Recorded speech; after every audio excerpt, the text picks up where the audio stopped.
Bismillahirrahmanirrahim. Alhamdulillahirabbil alamin. Nahmaduhu wa nasta'inuhu wa nastaghfiruh. Wa na'udzu billahi min shururi anfusina wa min sayyiati a'malina.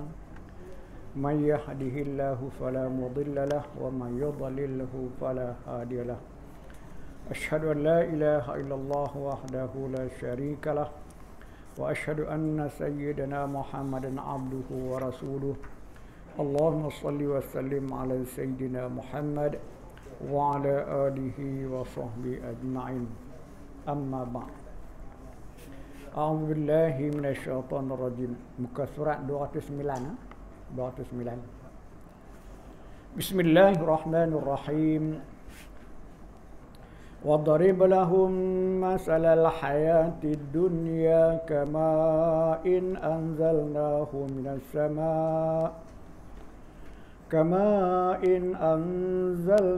مِنَ السَّمَاءِ فَاخْتَلَطَ بِهِ نَبَاتُ الْأَرْضِ فَأَصْبَحَ حَشِيمًا تَذْرُوهُ الرِّيَاحُ وَكَانَ اللَّهُ عَلَى كُلِّ شَيْءٍ مُقْتَدِرًا المال والبنون زينة الحياة الدنيا والباقيات الصالحات خير عند ربك ثوابا وخير أملا ويوم نسير الجبال وترى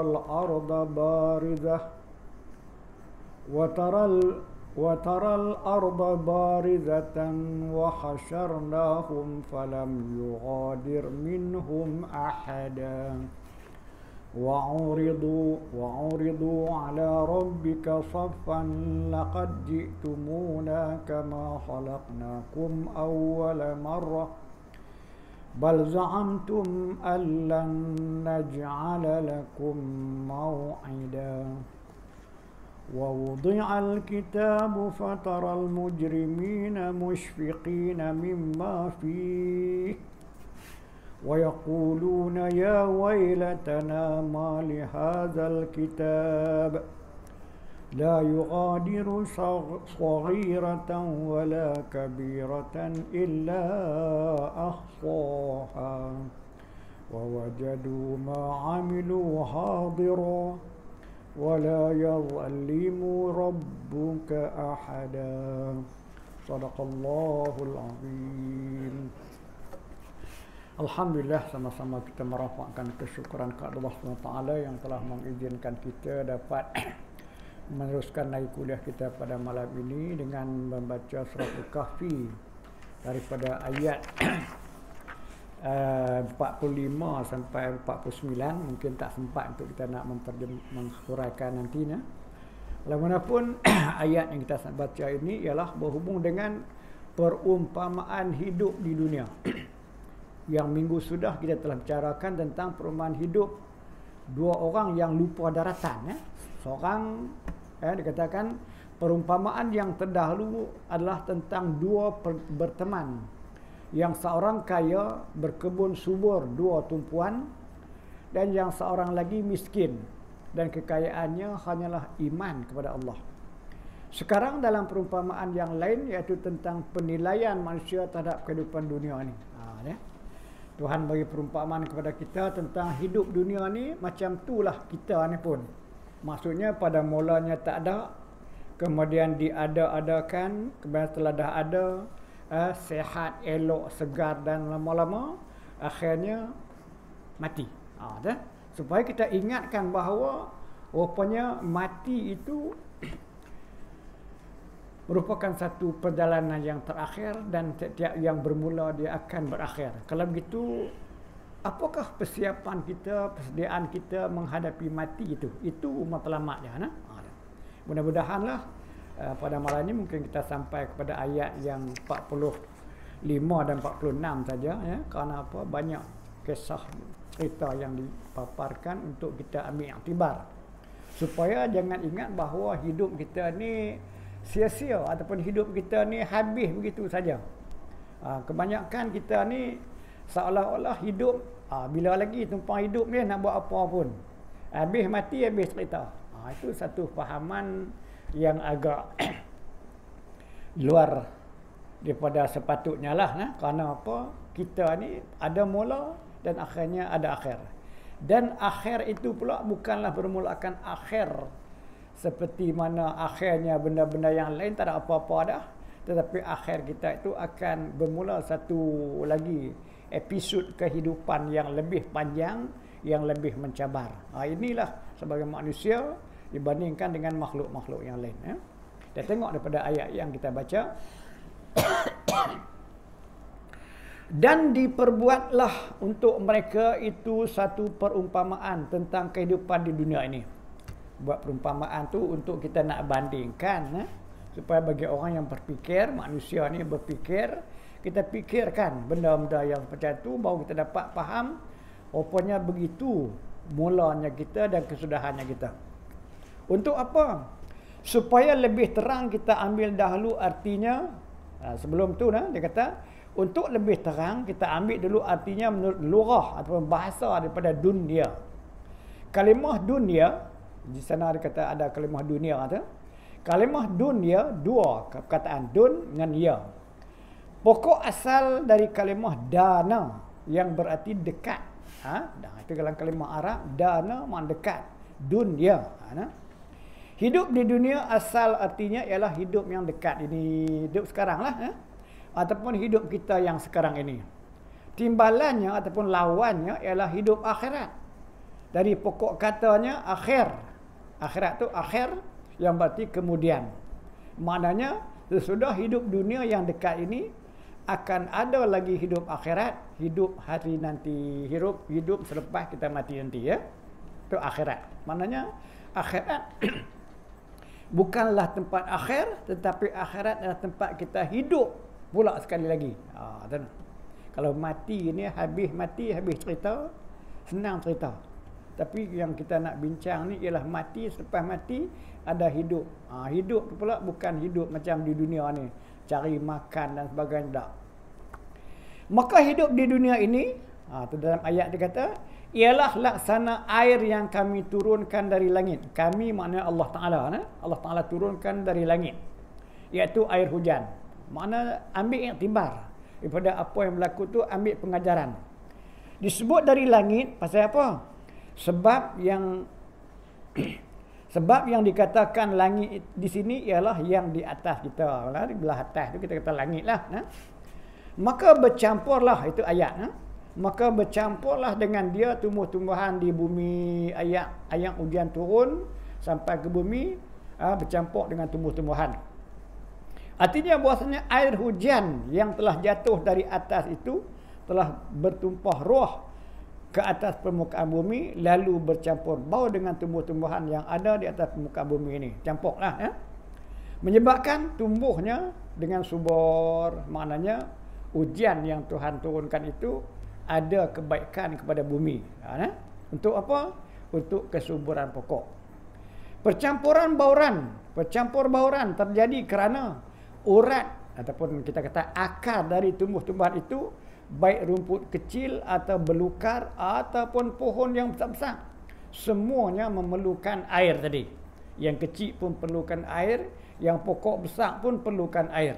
Dia lagi banyak urat, lagi banyak akar dia. Semua uratnya mencari tanah, semua akar-akar itu mencari tanah, menghisap airnya, sehingga air hujan itu dengan perantaraan urat tadi ataupun akar tadi telah bercampur baur kepada seluruh tumbuh-tumbuhan itu, dan pangkal pokok dari pangkal pokok sampai ke puncak dan ke ujung daun. Begitulah maknanya air yang disiramkan, hujan yang diturunkan kepada langit itu kegunaan kepada pokok. Nak habang kat kita macam mana kita ni, begitulah. Pada mulanya tak ada apa, bila diturunkan. Lalu jadi keringlah dia ditiup oleh angin. Itu maknanya ujung daripada ayat yang menunjukkan penghujung-penghujungnya jadi kering. Ya, mula-mula suburlah tumbuh-tumbuhan itu kerana air hujan cukup turun untuk menghidupkannya. Mula-mula cantik, rendanglah daunnya, lebatlah buahnya, rimbun boleh tempat berteduh. Tetapi kian lama tumbuh-tumbuhan itu kian lanjut usianya. Pokok itu pun lama-lama dah jadi pokok tua. Sehingga dia tidak dapat lagi menghisap air dari bumi. Dah tua tu biasalah. Macam kita lah. Mula-mula kemarin kok mana pun boleh cari sana sini rezeki. Tapi bila mai dah tua, rezeki banyak tapi tak boleh nak cari. Rezeki banyak, kadang-kadang tak boleh nak makan, kan? Itulah. Mana pokok, begitulah juga manusia. Malahan menjadi bertambah kurus kering ditiup angin. Lama kelamaan dia pun momok. Lalu akhirnya menjadi tunggul tua dan mati. Tu dia nah. Cerita tu macam tu ya. Pasal apa? Begitu hidup tumbuh-tumbuhan dan begitu pula lah hidup manusia. Mana manusia pun begitulah cara hidupnya. Maknanya peringkat demi peringkat hidup manusia tu mulanya tak ada, kemudian disuburkan, lama-lama mati dah, ya. Sehingga ada ungkapan tua dalam bahasa Melayu, sementara tampuk lagi bergetah, mudahlah apa yang diurus. Tapi kalau tampuk sudah kering, gugurlah daun ke bawah. Selara namanya. Itu pada kita peribahasa lah. Mana begitulah waktu muda, elok kok mana pun jadi. Tapi bila mai tua, kok mana pun tak mau nak jadi dah. Jadi kena ambil iktibar pada yang Allah Ta'ala jadikan kepada pokok, maka manusia pun begitu jugalah. Alangkah tepat dan dalam perumpamaan ini, sesubur-subur tumbuh-tumbuhan dan serendang-rendang menghijau daunnya, menghisap daun, menghisap udara, namun satu waktu dia akan layu, daunnya akan gugur dan hasil buahnya tidak akan keluar lagi. Begitulah kita pun pada peringkat awal semua orang berguna, tapi dah sampai dah tua-tua ni banyak dah tak berguna. Tak boleh nak guna dah. Orang pun tak apa nak guna kita, kita pun tak boleh guna kat orang dah. Tak ada yang diharap daripadanya kerana waktunya telah habis dan giliran telah jatuh kepada yang lain pula. Begitulah. Lihatlah tumbuhnya padi. Sejak dari menanam benih sampai dia besar dan menghijau, sampai airnya dikeringkan dan kemudian dia beransur berbuah. Lalu dari menghijau beransur menguning pula dan buahnya pun menunduk ke bawah. Apabila buahnya itu telah masak, habis waktunya dan habislah tugasnya. Begitulah manusia pun begitulah, macam pokok tu jugalah. Subur di waktu muda dan menghijau, lalu beransur kering tenaga dan menguning, kemudian tunduk menjadi jerami yang akan disingkirkan oleh orang akan menanam yang baru pula. Maka kalau pokok lama kelamaan, ada yang tak lama, ada yang lama, akhirnya mati. Manusia pun begitu jugalah. Apatah lagi manusia pula ada pula penyakit ni. Ya. Pokok kita pun tak tahu ada juga penyakit, tapi tak tahulah, tak ada lah pokok kencing manis apa darah tinggi, tak ada. Tapi manusia ni banyak sangat penyakit.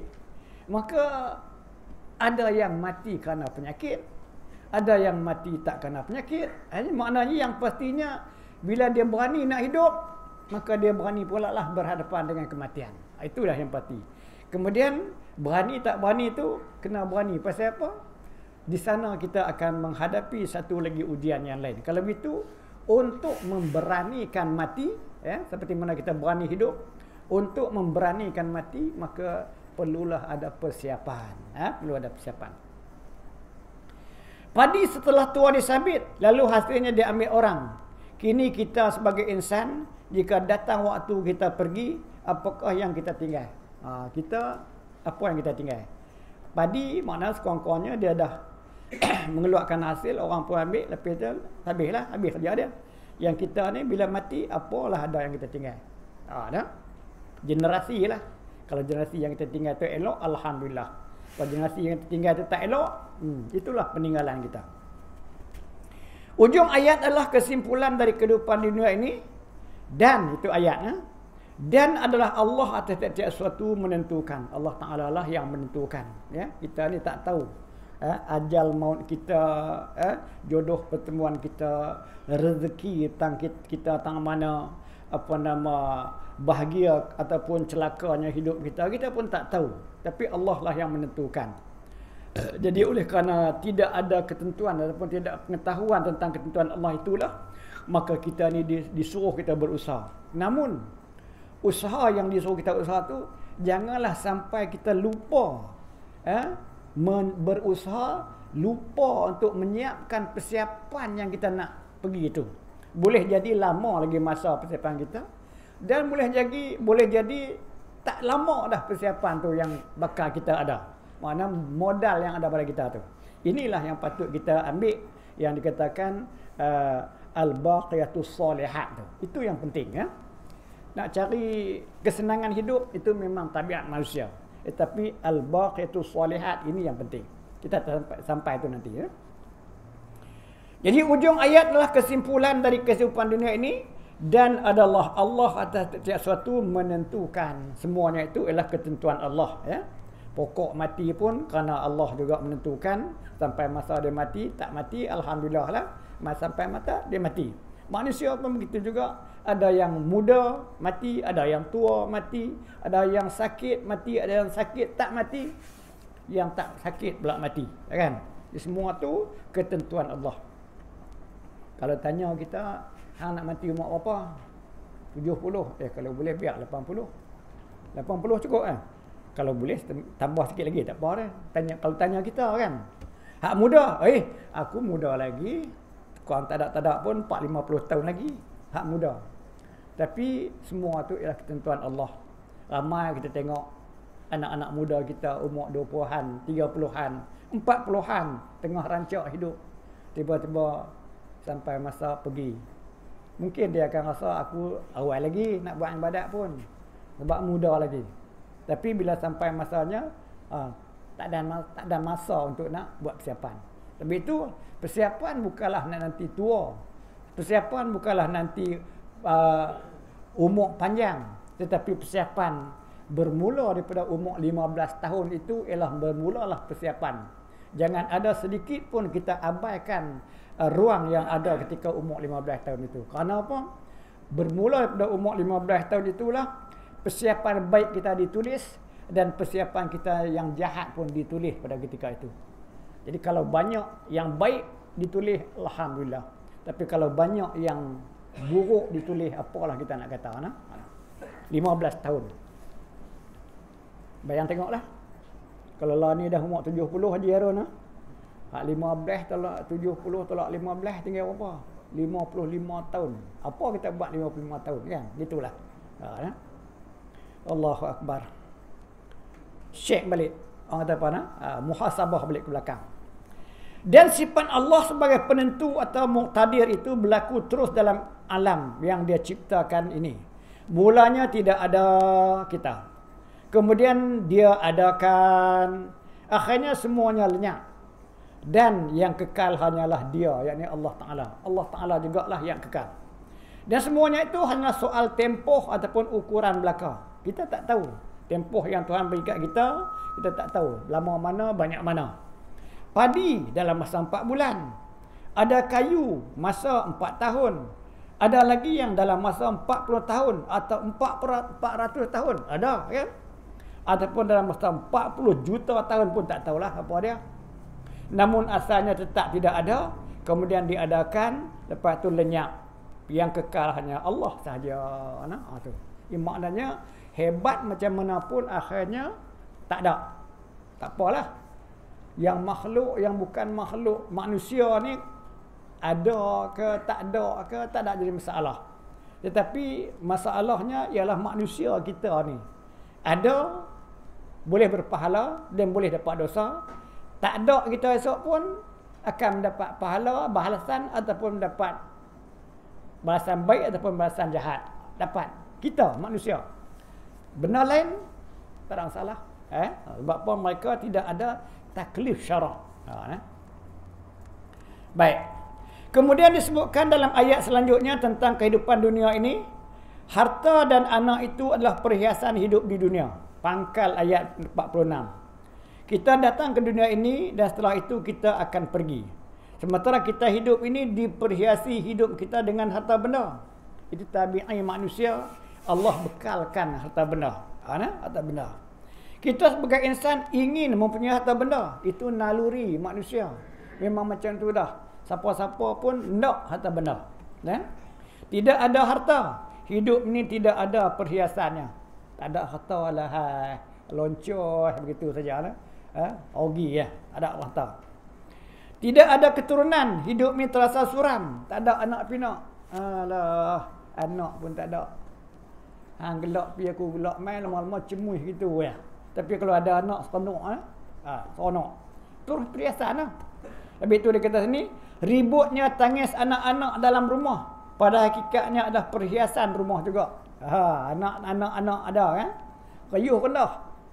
Yang bergelak ketawa, yang berkelai pun ada. Cucu. Cucu balik. Ya Allah, kalau cucu balik nak tidur siang pun tak boleh. Kepala kita pun dia jijak. Tapi itu ialah perhiasan. Perhiasan hidup. Kadang-kadang kita rasa, hampa ni ingat budak-budak balik, Allah. Bunyi ya rasa kan. Baru kita, maknanya yang kayuh tadi perhiasan. Mana secara tak langsung, itu juga hiburan ataupun keperluan manusia. Dan sebagai manusia, kita mencintai perhiasan itu. Tuhan pun telah mentakdirkan juga kita suka akan perhiasan hidup ini sebagai dijelaskan dalam surah 3 Ali Imran ayat ke-14. Maknanya Tuhan tahu manusia memang nak berperhiasan. Tetapi perhiasan itulah ya. Jangan jadi kita lupa bahawa apa al-baqiyatus salihat kita. Penghujung-penghujung baki amal soleh yang kita nak bawa, itu yang penting. Dalam dikata surah 3 Ali Imran ayat 14 ni, A'udzubillahi minasyaitonirrajim, zuyyina lin-nasi hubbus syahawati minan nisa wal banina wal qanatiril muqantarati minaz zahabi wal fiddah wal khailil musawwamah wal an'am wal harth. Itu tabiat manusia. Zalika mata'ul hayatid dunya wallahu 'indahu husnul ma'ab. Itu surah Ali Imran ayat 14. Dihiasi manusia. Maknanya manusia ni memang tabiatnya suka perhiasan itu. Apa dia? Hubbus syahwat minan nisa. Saya kasih keinginan kepada wanita. Mana kalau laki-laki suka kepada wanita, wanita suka kepada lelaki, itu ialah tabi'i yang Allah Taala beri kepada fitrah manusia. Tak pelik lah. Ada pula nak kat perempuan. Kalau tak mau kat perempuan jadi kaum Nabi Lut lah. Dia nak kat laki-laki, laki-laki nak kat laki-laki. Tapi tabiat yang Allah Taala bagi jadi syahwat minan nisa, suka kepada perempuan. Itu lumrah yang baik, yang betul. Wal banin, dan suka kepada anak-anak. Tabiat. Kahwin nak anak. Kahwin tak dapat anak. Allah, kayuh rendah. Biar kayuh rendah anak tak apa lagi. Jangan kayuh rendah tak ada anak. Allah, lagi haru nah. Wal banin. Wal qanatiril muqantari minaz zahabi wal fiddah. Harta emas dan perak yang bertumpuk-tumpuk, yang banyak, nak banyak kalau boleh. Wa khailil musawwamah, dan kenderaan yang cantik-cantik. Kalau dulu khailil ni kita kata kuda lah kan. Tapi zaman lah ni orang tak main kuda lah. Nak kereta lah. Kereta tu kereta ni. Wal an'am, dan binatang-binatang ternakan. Seronok juga. Paling tak ada pun kalau yang boleh sembelih, alhamdulillah boleh sembelih. Tak boleh sembelih, main-main pun jadilah. Arnab ke kucing ke pun jadilah an'am ya. Tapi an'am ni maksudnya yang boleh sembelih buat kurban. Kucing tak boleh buat kurban. Wal harth, ladang. Itu tabi'i manusia suka kepada perhiasan.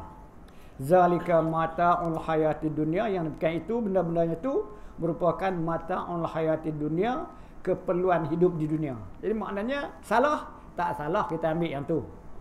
Wa 'indallah wallahi 'indahu husnul ma'ab, dan bermula dari Allah itu adalah balasan yang lebih baik.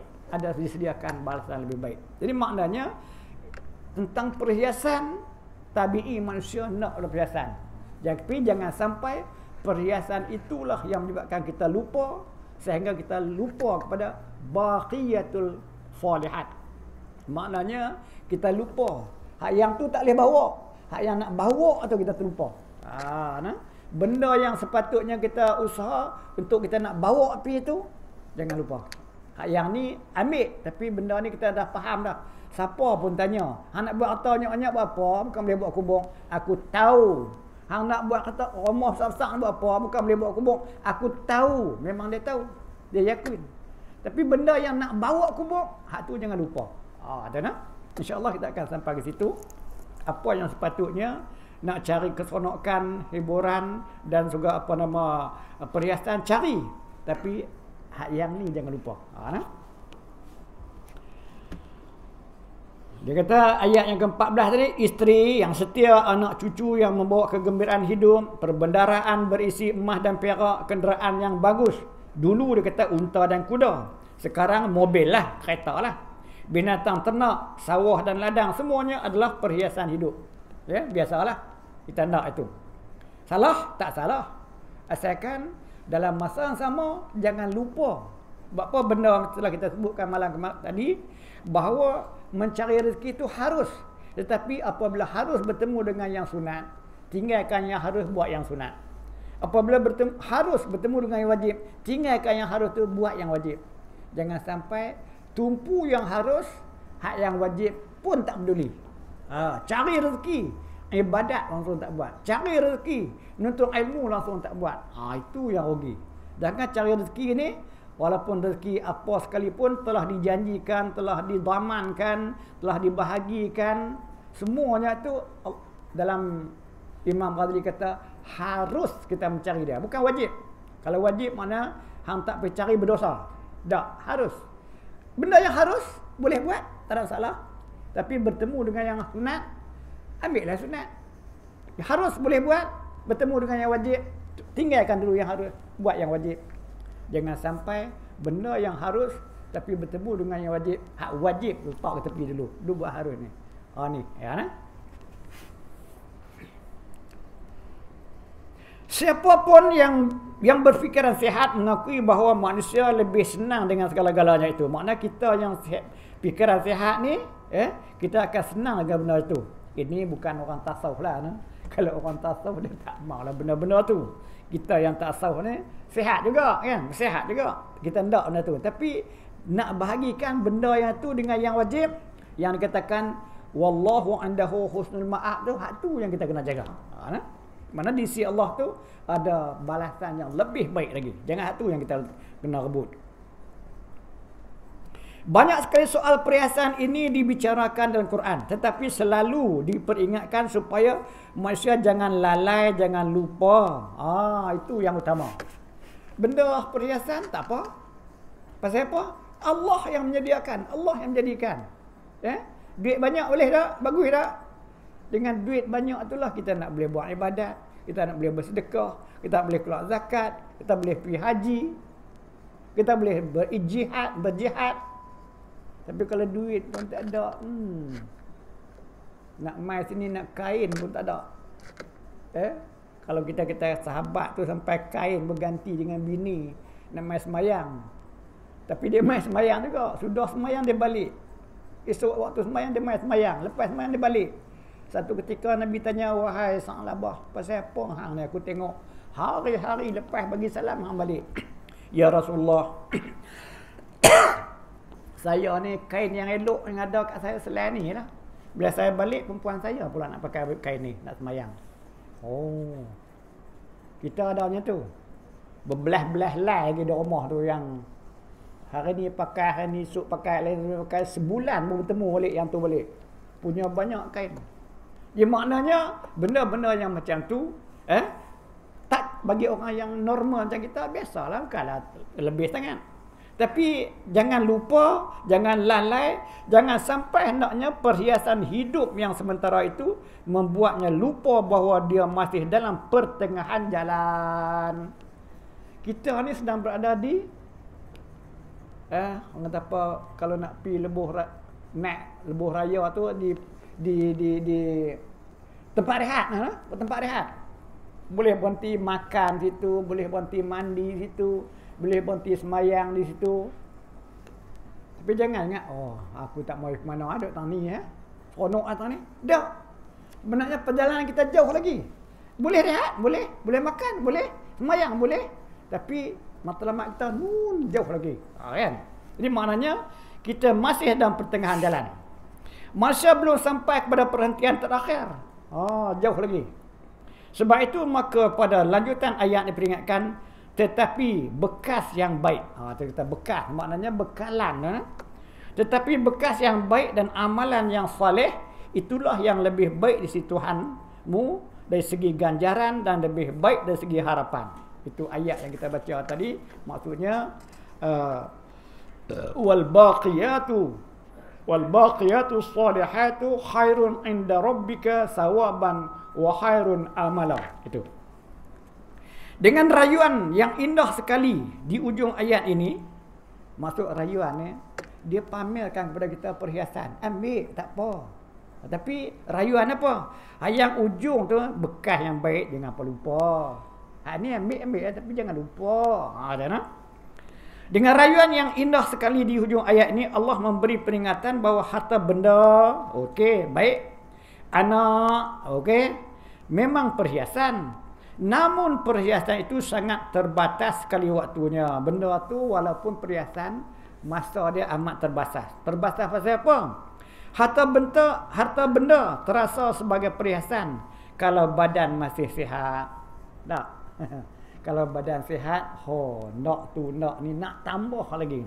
Tapi kalau badan dah tak sihat, ya, apa dah? Kalau sudah sakit, kita bersedia melicin tandaskan harta itu untuk berubat. Ambil duit, keluar duit nak berubat ni. PIJN kan, ya. Kalau pergi sampai luar negeri pun luar negeri lah. Nak kira apa, berapa puluh ribu pun heran apa, aku dah ada banyak. Maknanya harta benda yang ada tu waktu sihat, cukup hebat. Tapi bila mai sakit, harta tu tak heran lah. Kalau habis pun habis lah. Pasal apa? Nakkan sihat. Dah. Dan hanya waktu muda. Betul juga harta yang indah-indah tadi pun ketika waktu muda. Kalau sudah tua tidak bertenaga lagi, kadang-kadang kita akan merasakan tidak peduli kepada harta tu lagi dah. Bila dah main tua, ya. Ni ayah, ni nak raya ni ayah nak beli baju apa? Baju apa? Baju lama pun pakai tak habis dah. Tak larang nak pakai dah. Ni ayah duk terlentang dah. Ayah duk terlentang tak kata nak beli baju ayah, nak beli samping kan? Samping kalau bapak aku nak napas tak larat dah kan. Maknanya tak perlu dah. Tak perlu dah. Kan? Itu. Kalau tu sehat, waktu muda, okey. Kan? Anak-anak pun makan pula. Semasa dia kecil memang dia perhiasan. Seronok lah. Timbang sana, timbang sini. Gelak sana, gelak sini. Kan? Kalau dia sudah besar dan telah hidup sendiri dengan berumah tangga, bukan sedikit anak-anak, ni makna bukan semua lah. Bukan sedikit anak-anak itu yang lupa kepada orang tua. Hak yang perhiasan tadi. Kan? Apatah lagi dapat bini orang pekan. Mak di rumah batuk keh-keh. Ayah di rumah duk batuk keh-keh. Nak mai duduk rumah kami ke? Payahlah. Apa nama perempuan saya tak suka. Duk batuk, duk ludah apa ni. Boleh? Rumah kita alah. Pasal apa? Itulah. Waktu sihat, okey, pak, ayah, bagus. Tapi bila dah kita sakit, rumah kita hebat pula. Nak bawa orang tua yang duk bercawat tu nak main rumah kita. Alhamdulillah ustaz ada rumah sendiri. Nak hidup nak mati dia rumah sendiri tak no? Tak mau pergi rumah orang lain. Walaupun rumah anak sihat. Dia payah sangat dia hantar pergi rumah hospital. Itu pun hospital nasib baik. Tidak pun dia hantar rumah orang tua-tua tu. Duduk mana? Pasal apa tak nak belah? Pasal apa? Itu yang kata wa man nu'ammirhu nunakishu fil khalqi afala ta'qilun. Apabila kami panjangkan umur, maka dia akan ubah kejadian kamu seperti mula dulu. Mula dulu orang kata makan kena suap, kalau dah tua makan kena suap. Mula dulu budak-budak pakai pampers, lah ni dah dah jadi tua pakai pampers juga. Kan? Jadi jadi macam tu waktu budak dulu orang suka lagi. Turun suap makan, bagi pampers, salin pampers. Bila mai tua, busuk tai ayah ni. Tu dia nak kata apa nak? Hei ya Allah. Nak kata apa lagi? Dah nak berak hebatlah. Ni berselamuk. Tak tahulah. Waktu tu nak kata apa? Hak yang perhiasan dulu tu no. Dah jadi macam tu, tak ada perhiasan lah. Oleh sebab itu di samping menghabiskan tenaga untuk mengumpulkan harta dan membanggakan anak, ingatlah hari depanmu sendiri. Itu matlamat dia. Nak kumpul harta, kumpullah. Nak anak banyak, banyaklah, tak apa, tak ada masalah. Tapi jangan lupa ni hak yang kita nak bawa seorang-seorang tu. Ya nah? Sebab kalau engkau mati, kita perhabiskan tajuk kita ni. Tak apalah, lebih ke buku 9, tak apalah. Sebab kalau engkau mati, harta benda dan anak-anak itu tidak ada lagi. Dan tidak akan engkau bawa mati. Memanglah, tak bawa mati harta benda, tak bawa mati anak-anak. Tuhan Allah memperingatkan bahawa jejak atau bekas dari perbuatan yang baik semasa hidup, itulah yang akan membuat hari depanmu tenteram. Hak anak-anak lah tak apa, hak harta-harta lah tak apa. Tapi hak yang bekalan hang sendiri tu, hak yang orang kata apa, yang pergi ke kubur, dia tak balik. Anak hantar ke kubur, habis siap dia balik. Harta benda kalau dia bawa pun, sekali dia bawa balik. Tapi yang tinggal ialah amalan kita. Hak tu sepatutnya kita jangan lupa. Nah? Tenteram kerana Allah menjanjikan pahala dan bahagia kerana Tuhan Allah memupuk pengharapan buat hari depan. Tu maaf tadi nah. Sehingga tidak ada rasa takut akan menghadapi perhitungan hisab di depan Allah. Kalau kita ada persiapan, membuat persiapan. Amal atau nah, pengharapan buat zaman depan, masa depan. Itulah yang membuat kita mengisi hidup dengan kebajikan. Maknanya, walau hebat macam mana pun, jangan lupa bekalan kita. Bekalan macam mana? Jangan nanti tua baru nak buat bekalan. Hak muda pun kena buat bekalan. Nasib baik umur panjang, lagi banyak bekalan. Hak tua ni memanglah tak lama dah kan. Cikgu Abu pun muda lagi. Buat bekalan lah ni mungkin jadi banyak lagi kan. Karena kembali kelak kepada Tuhan hanya seorang diri kan. Sebab itu dapatlah kita simpulkan ayat ini bahawa di samping kita menghabiskan tenaga dalam hidup yang terbatas ini untuk kepentingan orang lain, ya, buat cari harta, buat rumah hebat, harta banyak dan sebagainya untuk orang lain. Jangan lupa bersedia bekal untuk pulang ke akhirat. Itu yang sepatutnya poin kita di situ nah. Maksudnya jangan lupa bersedia bekal untuk pulang ke akhirat. Orang lain tak boleh. Takat bila mati pakat nak buat kenuri tak jadi. Berapa kali nak orang buat kenuri nah? Berapa kali nak buat kenuri? Allah. Habis duit itu ya orang makan lah. Yang pentingnya hak kita buat tu, itu yang kita bawa. Hak orang nak bagi itu kemudian jangan ingat sangat. Karena setelah menghantarkan kita ke kuburan, semua orang pun pulang, termasuk anak-anak dan cucu, dan tinggallah kita sendiri menunggu perhitungan dalam kubur. Tahu? Jadi ni nak kata al-baqiyatus salihah. Baqi itu maknanya baki. Hak yang lain tadi ni semua orang punya dah. Hak baki hak kita lah. Tahu? Jejak yang baik ataupun bekas yang indah.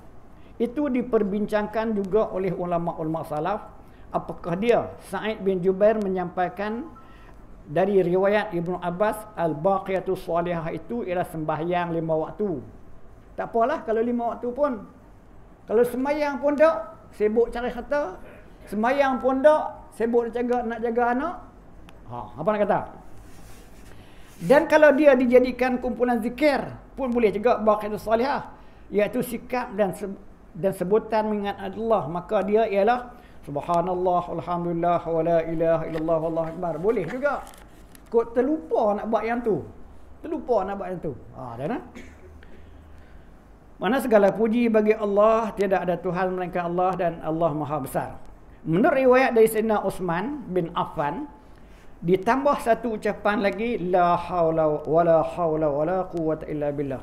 Menurut isi sebuah hadis dari beliau, kita kerjakan sembahyang 5 waktu, tepat di waktu-waktu dengan khusyuk, itu pun baqiyatus salihah juga. Dan selalu pula kita baca zikir yang sebut baqiyatus salihah ini, moga-moga keingitan kita kepada Allah Taala selalu menjadi jejak yang baik dan dari hidup kita, dan menjadi penimbunan yang baik dari kelainan dan kealpaan kita. Saya teringat dalam satu buku Tanbihul Ghafilin berhubung dengan kalimah subhanallah walhamdulillah wa la ilaha illallah wallahu akbar. Diceritakan pada mulanya Allah SWT menjadikan arash. Allah Ta'ala jadikan arash. Kemudian malaikat yang menanggung arash tu rasa terlalu berat untuk menanggung arash. Kemudian Allah firmankan kepada malaikat, katalah subhanallah. Malaikat pun baca subhanallah, subhanallah, subhanallah. Lama-lama mereka berasa ringan sikit menanggung arash tu. Tu kalimah subhanallah, asal-asalnya. Kemudian apabila Allah SWT menjadikan Adam, ya, apabila dia dah ada roh, Adam terbersin. Adam kata alhamdulillah. Malaikat dengar, oh bagus juga. Subhanallah walhamdulillah. Oh kita join sekali lah. Subhanallah alhamdulillah. Ya. Kemudian ketika zaman Nabi Nuh, umat Nabi Nuh ataupun kaum Nabi Nuh suka menyembah berhala. Allah perintahkan kepada Nabi Nuh supaya sebutlah, ajaklah mereka, la ilaha illallah, tiada Tuhan yang berhak disembah melainkan Allah. Malaikat dengar, oh bagus juga 3 kalimah ni. Subhanallah walhamdulillah wala ilaha illallah. 3 dah, depa join sekali. Gitulah malaikat duk berzikir, duk berwirid dengan subhanallah walhamdulillah wala ilaha illallah. Kemudian ketika Nabi Ibrahim nak menyembelih anak dia, tak boleh. Kemudian Allah Ta'ala takdirkan ganti dengan kibas. Ibrahim tengok Allahu Akbar.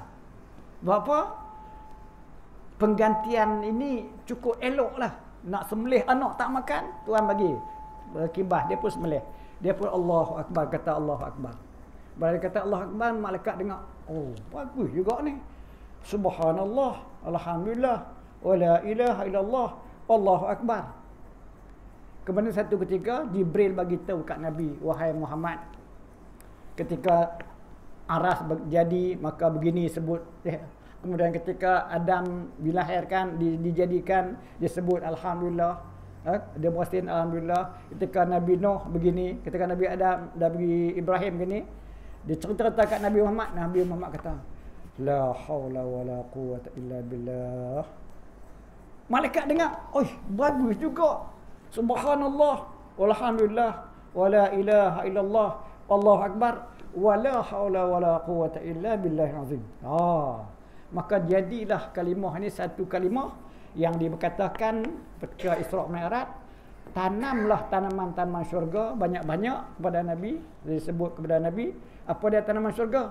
Sebutlah banyak-banyak subhanallah walhamdulillah wala ilaha illallah wallahu akbar wala haula wala quwwata illa billah azim.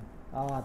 Jadi mudah-mudahanlah pada kita malam ini kita dapat segi al-baqiyatus solihat itu, insya-Allah kita amalkan dalam kehidupan kita, insya-Allah. Kita berhenti tang bawah dan ingatlah akan hari yang akan kami perjalankan.